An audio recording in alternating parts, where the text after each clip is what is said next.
Le sujet concerne des millions de Français, enfants, parents et enseignants. Parlons de la réforme des rythmes scolaires. Vincent Peillon, le ministre de l'Éducation, qui présentait hier en Conseil des ministres son projet de réforme. Dès sa nomination en 2012, Vincent Peillon s'attaque à une réforme apparemment consensuelle, celle des rythmes scolaires, qui pourtant provoquera sa chute. À ses côtés, un haut fonctionnaire très expérimenté est à la manœuvre. Jean-Paul Delahaye, tout juste nommé conseiller spécial au cabinet du ministre. Dans la tradition des cabinets ministériels, c'est quelqu'un qui est très proche du ministre, qui, en principe, même si je parais modeste en le disant, est reconnu pour avoir une petite expertise dans le domaine, c'est-à-dire qu'il est légitime. Et donc, le conseiller spécial, il a un conseiller un petit peu plus que les autres, de par sa proximité avec le ministre. Vincent Peillon et son conseiller spécial reviennent sur la semaine de 4 jours instaurée par Nicolas Sarkozy.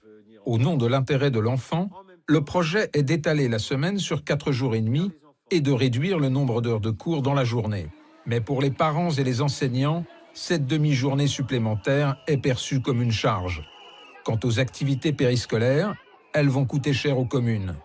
Au cabinet du ministre, on reste serein, persuadé du bien fondé de la réforme.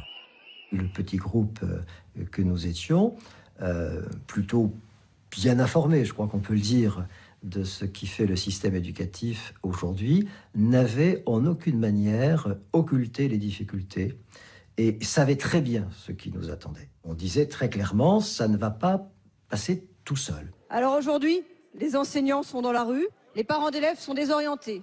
Ils ne comprennent pas pourquoi, en lieu d'alléger les journées, vous alourdissez la semaine et vous la désorganisez, et vous leur répondez « je continue ». Réforme précipitée, sans concertation, réforme non financée, 250 millions de dotation de l'État alors qu'il en faudrait le triple. Mais l'État vous donne 250 millions d'euros supplémentaires. Vous n'avez jamais cessé de parler d'argent toutes ces années. C'était pour faire des cadeaux fiscaux aux plus riches. C'était pour dépouiller l'école de la République. Nous allons lui rendre ce que nous lui devons contre vous. Car vous ne pensez qu'à l'argent, jamais aux enfants. Et on a vu des positions devenir beaucoup plus hostiles, voire défavorables, en nous disant toujours, sur le fond on est d'accord, il faut faire la réforme des rythmes. Mais peut-être pas comme ça, peut-être pas tout de suite, prenons davantage le temps. Vous verrez sur les rythmes scolaires, ça bloque de tous les côtés. C'est les parents, c'est les enseignants, c'est qui les responsables du blocage? De tous les côtés. Il est possible que dans le primaire, en 2013, on en soit toujours à la semaine des 4 jours. C'est possible. Ce serait un mauvais coup porté à la France et aux élèves, et donc on va tout faire, mon cher Jean-Michel Apathy, pour que ce ne soit pas le cas. Le mauvais coup dont parle Vincent Peillon sera porté par François Hollande lui-même, à l'occasion du congrès annuel des maires de France. Je suis d'accord avec ce que vous me proposez. Cette réforme s'étalera sur 2 ans. Et donc les communes qui pourront, dès 2013, dès la rentrée 2013, participer à ce mouvement, pourront le faire. Et seront d'ailleurs accompagnées. Et les autres, eh bien, prendront le temps nécessaire pour que nous puissions, dans la concertation, réussir cette réforme. On l'apprend effectivement au moment où le président s'exprime, mais c'est la décision du président, donc évidemment pour nous elle s'impose. Le président il est forcément conseillé par son entourage, le président il est aussi en contact par ses conseillers, par ses collaborateurs, du sentiment général qui se produit dans la nation, dans le pays. Donc il avait des remontées, comme quoi cette réforme pouvait susciter telle ou telle difficulté. La réforme des rythmes scolaires est très mal accueillie dans les communes. Les élections municipales approchent et l'Élysée lâche le ministère de l'Éducation. À un certain moment, on a pu avoir, au sein de la rue Grenelle, un peu un sentiment de solitude.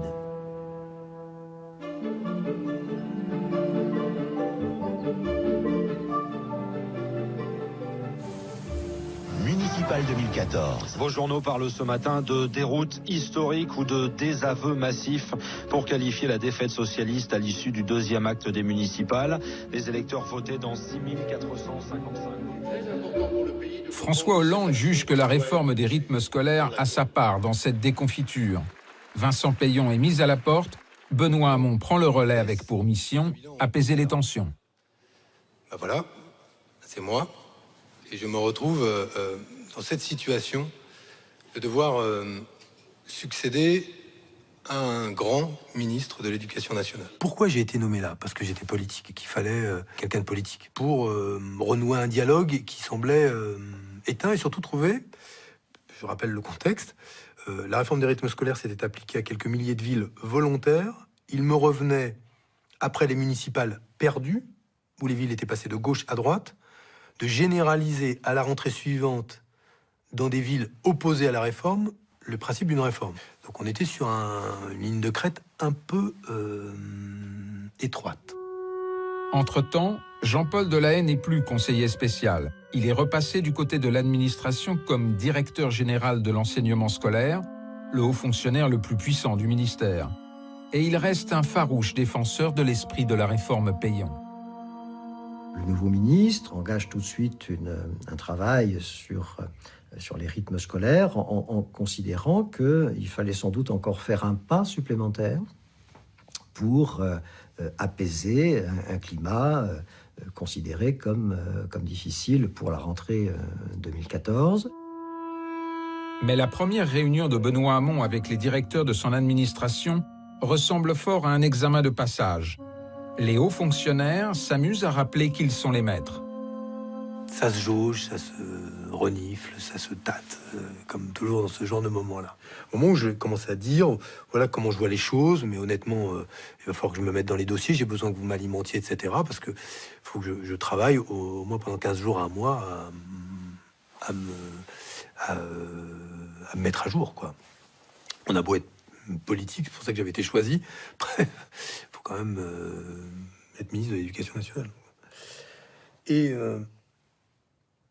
quelques heures après cette réunion, l'intégralité de compte-rendu de la réunion, sous un titre « L'élève Hamon vient prendre sa leçon », ou je sais plus quoi, bref.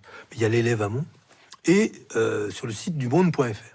Et là, je me suis dit, si même avec eux, je ne peux pas parler, avoir un échange, c'est quand même un peu compliqué pour gérer cette maison. En dépit des résistances de son administration, Benoît Hamon propose aux mairies la possibilité de bloquer les activités périscolaires sur un seul après-midi. Une sérieuse entaille dans le projet de réforme initiale. On prépare le texte et je mets tout de suite que si on était contraint de bloquer ces activités périscolaires sur une demi-journée, qu'au moins on mette dans le décret, sauf le vendredi après-midi. Qu'au moins on mette ça dans le décret, parce que je rappelle que l'objectif de la réforme des rythmes scolaires, ça n'était pas de donner un week-end de 2 jours et demi aux élèves, à leurs parents et aux enseignants. 2 jours et demi sans classe, vous imaginez les difficultés qu'ont les enseignants ensuite, le lundi matin, pour remettre les enfants dans le bain scolaire. D'un côté, le haut fonctionnaire qui veut garder intacte la philosophie de sa réforme. De l'autre, le ministre qui cherche le compromis. La séance est ouverte. Nous voulons aujourd'hui vous faire une proposition. Elle consiste à vous demander de laisser aux maires le pouvoir de décision sur les rythmes scolaires, de faire confiance au terrain. Je suis disposé, comme le Premier ministre s'y est engagé, à ce que des discussions sur les conditions d'expérimentation, d'adaptation au cas par cas de ce dispositif soient mises en place, mais elles doivent répondre à un objectif, par-dessus tout, la réussite de l'élève. Benoît Hamon finira par céder sur le vendredi après-midi. C'est une des solutions qu'on a trouvées pour faciliter le passage de toutes les communes non volontaires, avec, vous vous souvenez, les gens qui sont enchaînés aux grilles, hein, des grèves de la faim, une directrice d'école qui faisait une grève de la faim. Vous dites, non mais tout ça est bien raisonnable. Le décret, dans ces conditions, était d'une certaine manière une négation de tous les efforts qui avaient été faits pour organiser une semaine scolaire cohérente pour nos élèves.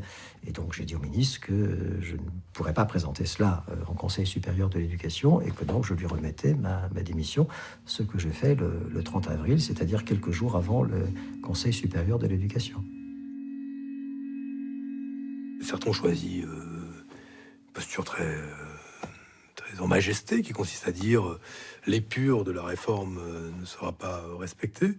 La réalité, c'est quoi? Combien de communes, en pourcentage, pour combien d'écoles ont pris ce décret-là? Une minorité. On a juste fait ce qui est essentiel à un moment dans une réforme. C'est que, pardon de le dire, surtout à des grands universitaires qui ont beaucoup de lettres et de références, mais c'est Lacan qui dit la réalité, c'est quand on se cogne. Le moins qu'on puisse dire, c'est que au moment où je suis devenu ministre, on se cognait souvent là, de l'éducation sur la question des rythmes. Il n'y avait pas un endroit où on se prenait pas une porte ou un mur. Benoît Hamon ne sera resté que 5 mois, ministre de l'Éducation. Quant à Jean-Paul Delahaye, lui, il a été nommé inspecteur général de l'Éducation nationale.